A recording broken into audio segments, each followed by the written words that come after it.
네, 오늘 두 번째 상황 윤리 성에 대한 부분들을 좀 다루도록 하겠습니다. 사실 이 아침 시간에 성의 전반적인 걸 다룬다는 것은 사실 좀 무리가 될 수 있습니다. 그러나 오늘 간단한 그 원칙들을 좀 잡아가고 또 성경 배경에 근거해서 또 어떻게 우리가 생각할 것인지 이 정도로 좀 봤으면 좋겠습니다. 그런데 이게 뭐가 이렇게 필요할까요? 라고 얘기했는데 사실은 부부관계에 있어서의 성에 대한 기준도 잡을 수 있고 또 미혼 우리 청년들 그 성을 어떻게 다룰 것인가에 대한 것도 그렇고 자녀는 이 성을 또 어떻게 바라보게 교육을 시킬 것인가 아주 중요한 굵은 주제를 다루고 있습니다. 그래서 기본적인 좀 스케치를 좀 할 수 있는 시간이 됐으면 좋겠어요. 자, 먼저 오늘 이 본문의 배경이 되는 그 지역이 이 고린도 지역이었습니다. 이 고린도 지역에는 헬라의 사상가들이 많이 있었습니다. 그런데 이 헬라의 사상가들 중에 어떤 마인드가 있었냐면 상대방이 괜찮다면 프리섹스라고 하죠. 성이 괜찮다라는 생각들을 아주 지배적으로 가졌습니다. 그래서 견유학파 이 학자들 같은 경우는 그런 자신의 사조로 성적 욕망을 발산하고 또 남용하는 일들을 비일비재하게 했습니다. 그래서 30세가 되기 전에 남성과 이성들은 이 성을 해결할 수 있는 방법이 없잖아요. 결혼 전에. 그래서 노예와 창녀를 통해서 몸을 파는 분들을 통해서 이 성적 그 요소를 해소하기 시작했던 거죠. 결국은 이것이 매춘을 사업으로 강조할 정도로 비일비재했습니다. 그런데 여기서 나타내는 가장 안타까운 사항은 그 여관과 술집에서 성행되는 이 성을 인하여서 그 엄청나게 버려진 이 아기들이 있었습니다. 그 아기들이 때로는 죽임을 당하거나 아니면 또 한 번 또 커서 노예 사창가에 또 팔려지는 일들이 비일비재했던 시대가 바로 이 시대였습니다. 자, 그렇다 그러면은 이런 성들이 고린도 교회 안에도 막 밀어닥친 거예요. 교회 안에. 자, 그러면 여러분 성경의 입장 가운데 결혼하지 않는 결혼을 했는데 다른 사람과의 성관계를 하는 것에 대해서는 성경은 상당히 단호하게 이야기를 합니다. 그것을 엄격하게 금지 하고 있죠. 이거는 반론의 여지가 없죠. 심지어는 신명기 때는 혼전의 성적 범죄도 앞으로 다른 사람의 배우자가 될지 모르는 사람과 간음은 하는 거라고 얘기할 정도로 이 결혼 밖에 있는 성에 대한 부분들을 상당히 금지하고 그런 심각성을 강하게 드러내었습니다.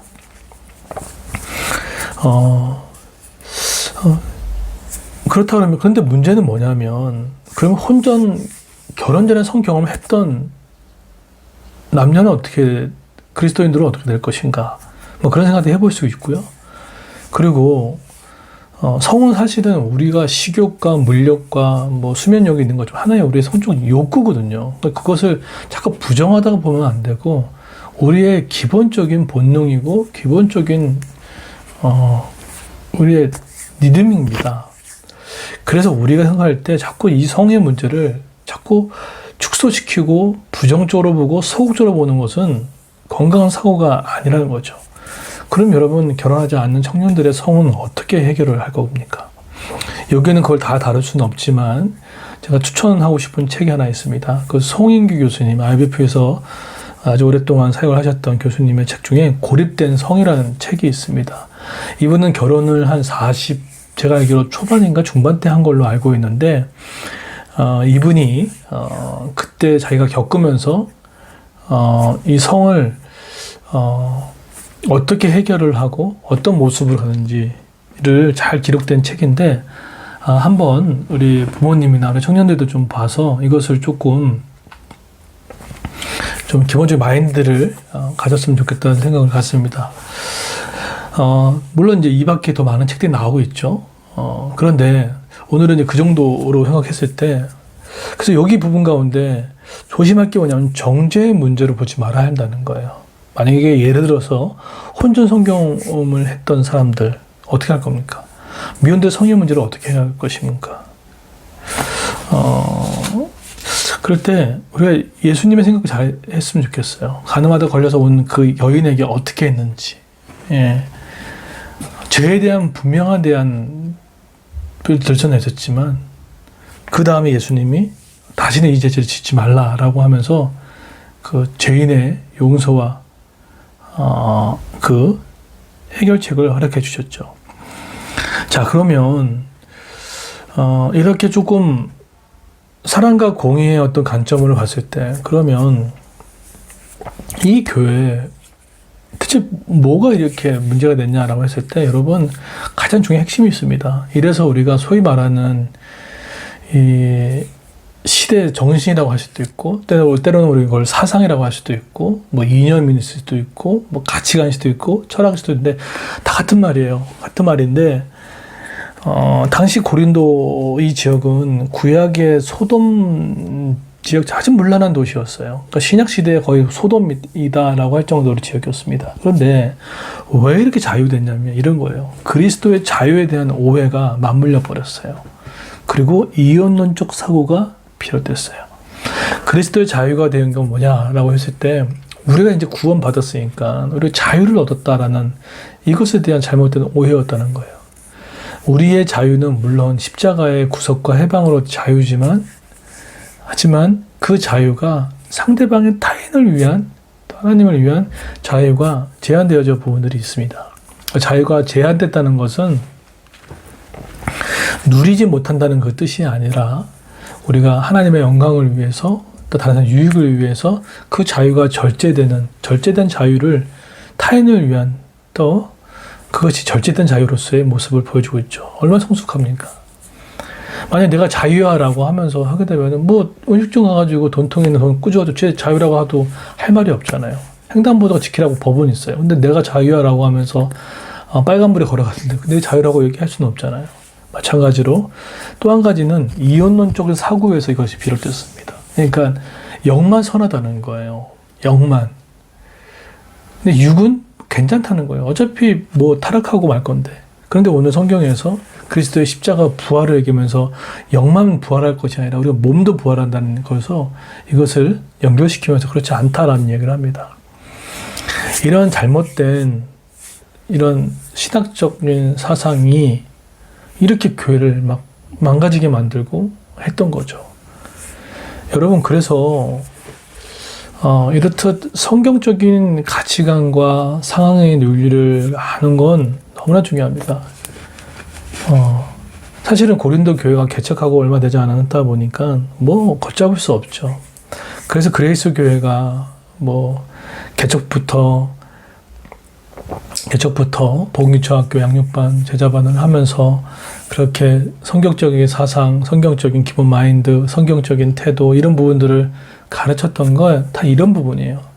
근데 교회를 다니다가 이렇게 뭐 다른 교회를 가시거나 아니면 지방에 내려가시거나 하는 분들의 이야기를 들어보면은 그래도 고맙다는 얘기를 해요. 참 기뻐요. 물론 함께하면 너무 기쁘지, 함께하면 너무 더 좋지만 어쩔 수 없이 부득불 뭐 지방으로 내려가는 분들이 있는데, 그런 분들의 이야기를 들으면 그래도 다른 교회 있을 때 그런 것들이 기본적인 굵은 기준이 되고 있다라는 얘기 들으면서 참 기쁨이 있어요. 저는 이것이 또 우리 그레이스 교회 큰 역할이었구나라는 생각들을 합니다. 그래서 저는 지금 계속 준비하고 있습니다. 여러분 기도해 주십시오. 우리 자녀들 얼마나 많은 이 사상들이 있습니까? 거기서 흔들리지 않고 바로 갈 수 있는 것들을 위해서 어떤 교재를 사용할 것인지, 또 우리 부모님 교육을 또 어떻게 할 것인지, 또 우리 지도자 교육을 어떻게 할 것인지 지금 충분히 공부하고 연구하고 지금 토론을 하고 논의를 하고 있는 중입니다. 그래서 어설픈 게 나오면 안 되잖아요. 그래서 조금 더뎌 가는 게 좀 있긴 한데, 근데 이것이 한번 그 커리큘럼도 교칙이 되어지면 계속 가기 때문에 이게 쉽게 판단할 수 없겠더라고요. 그래서 꾸준히 지금 준비하고 있고 하고 있는데 여러분 꼭 기도해 주셨으면 좋겠습니다. 그래서 그런데 이렇게 중요한 이 부분들 가운데 한 가지 분명한 기준은 뭐냐면 이거예요. 이런 질문을 하셔야 돼요. 내가 내게 유익한 것인가? 내가 어떤 일을 했을 때 부끄러움을 느끼지 않는가? 또 내가 그것을 했을 경우에 다른 데 영향을 미치지 않는가? 그게 하나님을 위한 글인가에 대한 판단. 쉽게 얘기하면은 예수라면 어떻게 생각할 것인가? 우리가 어떤 죄 앞에 놓여 있었을 때, 그 상황자 판단했을 때, 뭐 이렇게 구속해? 라고 했을 때, 만약에 이런 부분을 갖고 한번 판단해 보십시오. 판단해 보십시오. 그래서 필요한 것이 뭔가라고 생각했을 때, 교회에 바람직한 성교육이 할 때가 있을 겁니다. 성에 대한 부분들. 왜냐하면 이것들을 잘못 정리해주지 않으면 성정치학이라고 하죠. 섹슈얼즘 포티칼이라고 해가지고 이거를 정치적으로 풀어갈 수 있어요. 그러면은 또 한 번에 휘몰아칠 수 있거든요. 이것이 미국의 차별금지법이고 이것이 캐나다에도 좀 있는, 지금은 캐나다 같은 경우는 제4의 성까지도 인정한다는 얘기를 제가 얼마 전에 듣게 됐는데, 그리고 두 번째로 부모님에게 사전교육 가운데 이걸 터놓고 얘기할 수 있는 자리가 반드시 필요합니다. 아이들이 그런 것을 음성적으로 보는 것이 아니라 터놓고 얘기할 수 있고, 남녀의 성에 대한, 남녀의 관계에 대한 이 부분들까지도, 그리고 성경의 가치적인 부분들, 그러니까 과연 그러면 우리는 어떻게 할 것인가에 대한 이 부분들에 대해서 성경적 가치관을 교육하는 일들도 되게 중요합니다. 그래서 지금 이것을 좀 건강하게 준비하고 있고, 좀 이론적으로 또 신학적으로 또 교육적으로 차근차근 그 다음에 스텝을 좀 준비하고 있는데 많이 기도해 주셨으면 좋겠습니다. 오늘 결론입니다. 오늘 이 고린도 교회는 잘못된 신학 사조, 이 사상에 기준이 없었어요. 그리고 이론적 토대가 없었어요. 그러니까 무분별한 그 이론이 왔을 때 판단해낼 수 있는 게 없었습니다. 오늘 분명한 결론입니다. 여러분이 생각하실 때 혹시나 그 지점을 물어보세요. 내가 성경적으로 이것을 기준을 잘 잡고 있는가? 이게 다른 사람에게 영향을 미치는가? 하나님을 위한 일인가? 그런 상태에서 판단을 내리시고, 그리고 여러분 혹시나 주변에나 그런 사실 경우에 함부로 정죄하지 마시고, 그럴 수밖에 없다는 것에 대한 충분한 이해와 공감 이후에 그 대신 그것을 통해서 기준을 분명히 갖고 계셔야 돼요. 근데 그 기준이 날카로운 잣대가 아니라 그 사람을 포용하고 또 들어보고, 그러고 나서 성경적인 판단을 줄 수 있고, 그 다음에 몫은 그 사람들의 몫이겠죠. 그런 성숙한 우리 그리스도인 되기를 예수님의 이름으로 축원드립니다.